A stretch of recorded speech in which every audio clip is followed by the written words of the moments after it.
Assalamualaikum warahmatullahi wabarakatuh. Halo teman-teman, bagaimana kabar teman-teman? Semoga teman-teman dalam keadaan baik-baik saja dimanapun kalian berada. Amin ya rabbal alamin. Pada kesempatan kali ini, saya berada di suatu tempat di mana keadaan tempat ini sangat silau dan sangat terang teman-teman. Itu disebabkan karena adanya gelombang cahaya dari sinar matahari. Dan di sini keadaannya sangat banyak sekali suara yang disebabkan dari gelombang bunyi, yang disebabkan dari suara-suara yang ditimbulkan dari benda-benda di sekitar saya. Nah, kalian tahu nggak sih apa itu gelombang cahaya dan gelombang bunyi? Kalau kalian belum tahu apa itu gelombang cahaya dan gelombang bunyi, mari kita bahas. Sebelum kita memulai pembelajaran pada kali ini, agar pembelajaran kita diberikan kemudahan dan kelancaran, mari kita berdoa terlebih dahulu. Berdoa dimulai.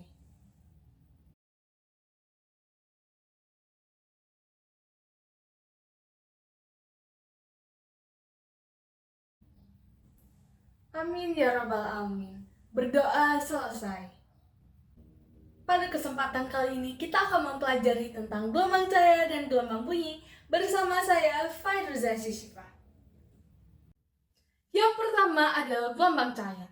Gelombang cahaya adalah jenis gelombang elektromagnetik yang dapat merambat melalui medium vakum atau medium material. Cahaya dianggap sebagai gelombang dan dianggap juga sebagai partikel.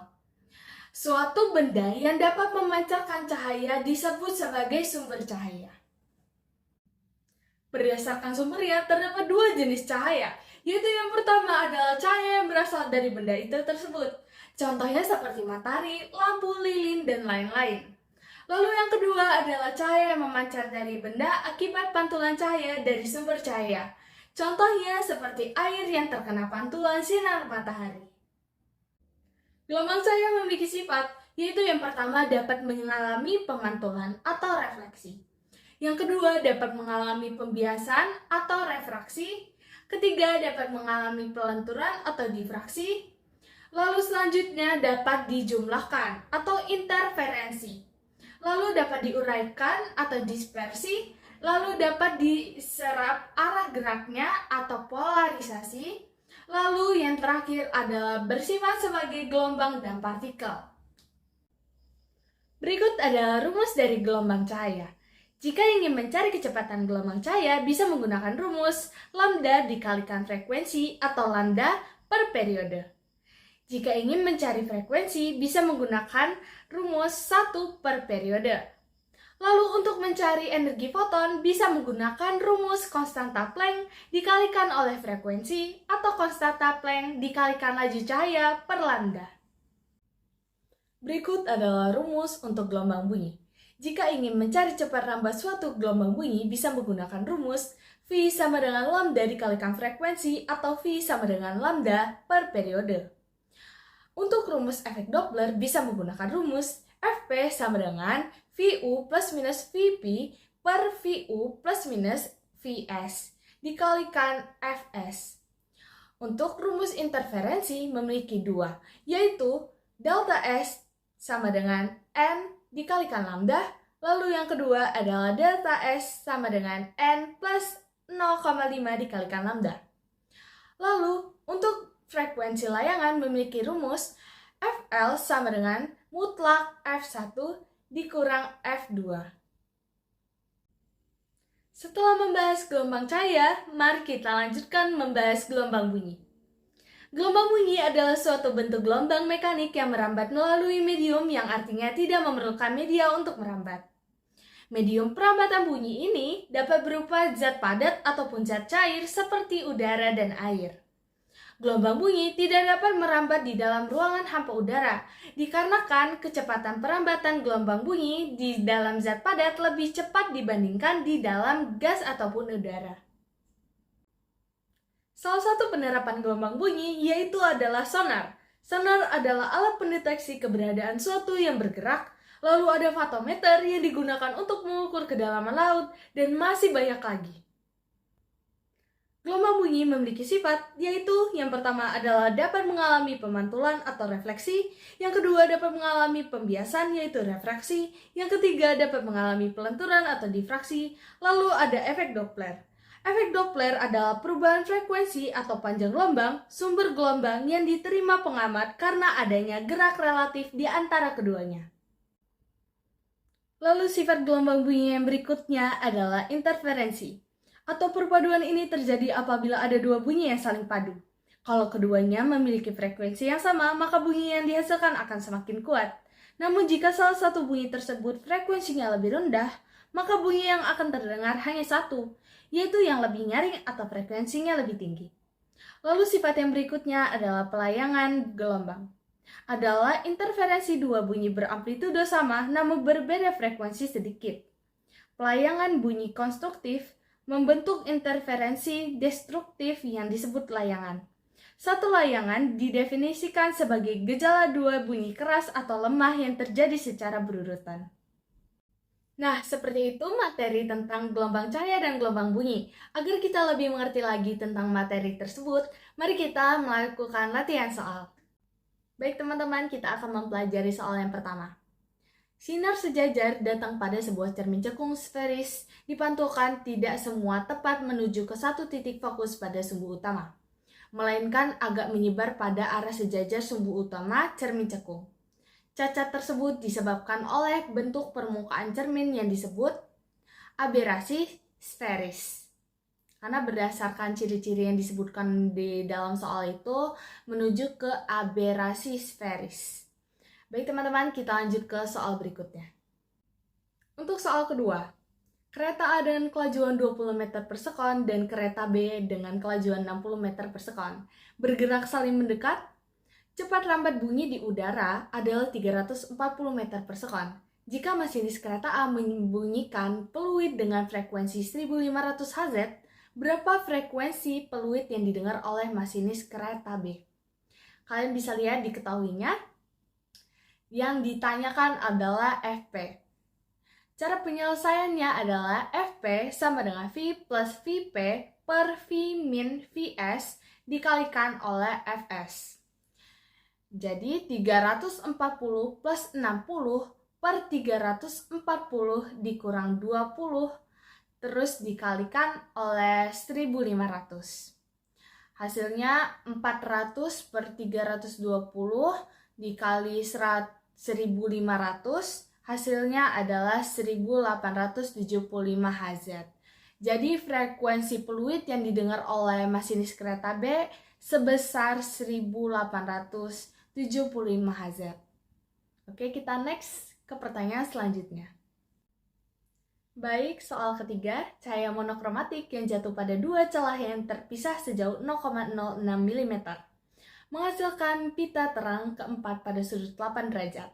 Berapa panjang gelombang cahaya yang digunakan? Kalian bisa lihat diketahuinya udah ada ya.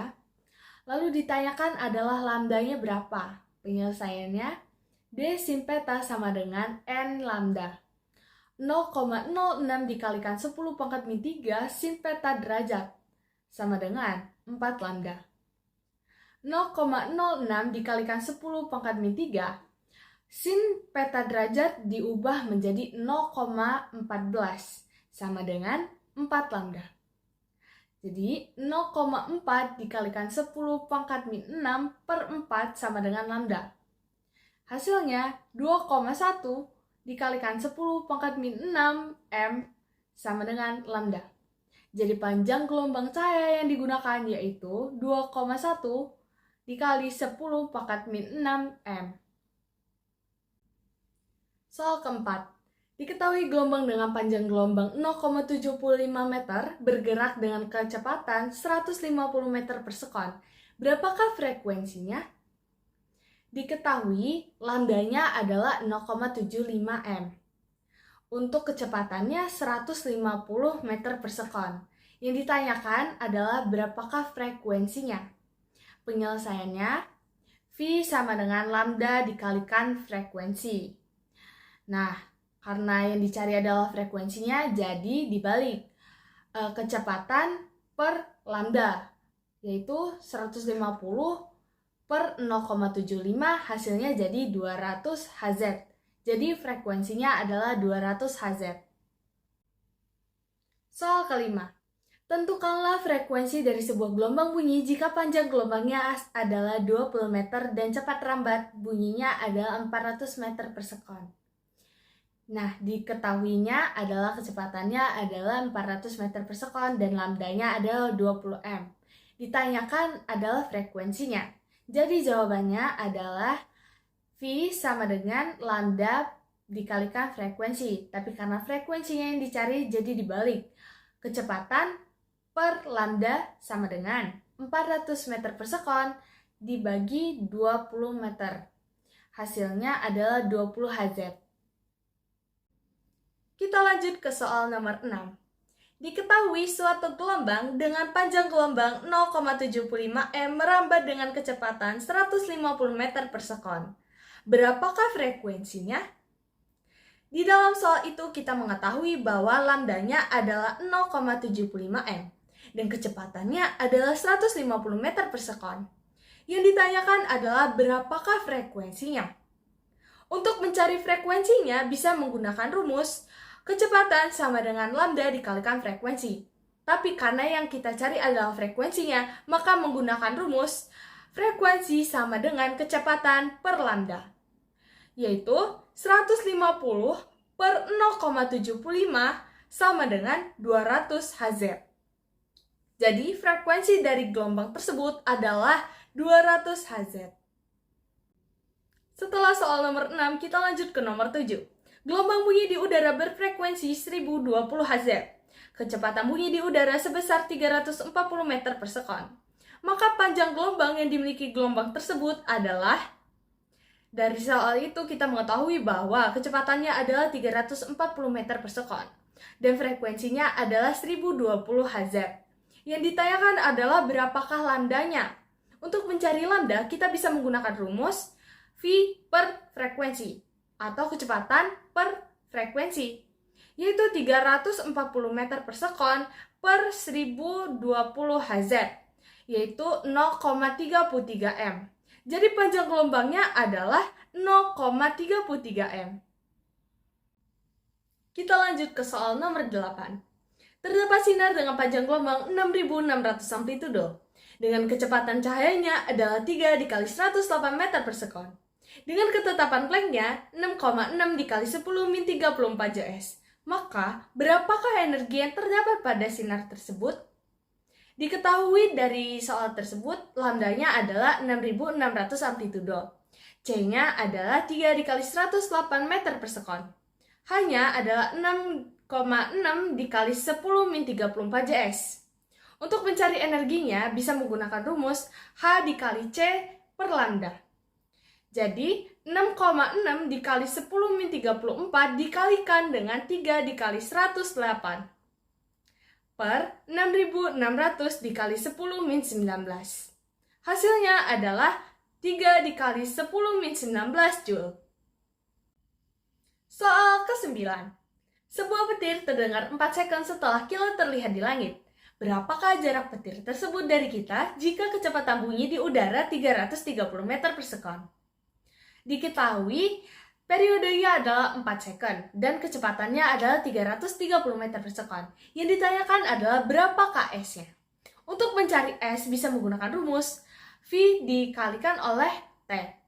Jadi 330 dikalikan 4 hasilnya adalah 1320 meter. Jadi jarak petir tersebut adalah 1320 meter. Soal ke-10. Seberkas sinar monokromatik dengan panjang gelombang 5 kali 10 pangkat min 7 M diarahkan tegak lurus pada kisi. Jika jarak layar ke kisi 2 M dan pada layar terjadi terang ketiga, dengan jarak 150 cm ke terang pusat, maka konstanta kisi yang digunakan adalah, diketahui dari soal tersebut, lambdanya adalah 5 kali 10 pangkat min 7 M. L-nya adalah 2 M, M-nya adalah 3. Y-nya adalah 15 M. Di sini kita mencari konstanta kisinya. Bisa menggunakan rumus D, Y per L sama dengan M lambda. D sama dengan M lambda L per Y. Jadi, 3 dikalikan 5 kali 10 pangkat min 7 dikali 2 per 1,5. Sama dengan 2 kali 10 pangkat min 6 M. Jadi hasilnya adalah 2 kali 10 pangkat 6 M. Jadi teman-teman, gelombang cahaya dan gelombang bunyi memiliki perbedaan, yaitu cahaya adalah rambatan gelombang elektromagnetik, sedangkan bunyi adalah rambatan gelombang mekanik. Nah, begitulah materi mengenai gelombang cahaya dan gelombang bunyi. Wah, soal-soal tadi itu sangat gampang ya teman-teman. Ternyata fisika itu sangat mudah ya, asalkan kita rutin untuk berlatih. Teman-teman, jangan lupa untuk belajar dan berlatih, serta banyak baca bukunya ya. Makan semangka sambil salto. Jangan lupa belajar fisika di channel YouTube Fisika Atto. Saya akhiri, wassalamualaikum warahmatullahi wabarakatuh.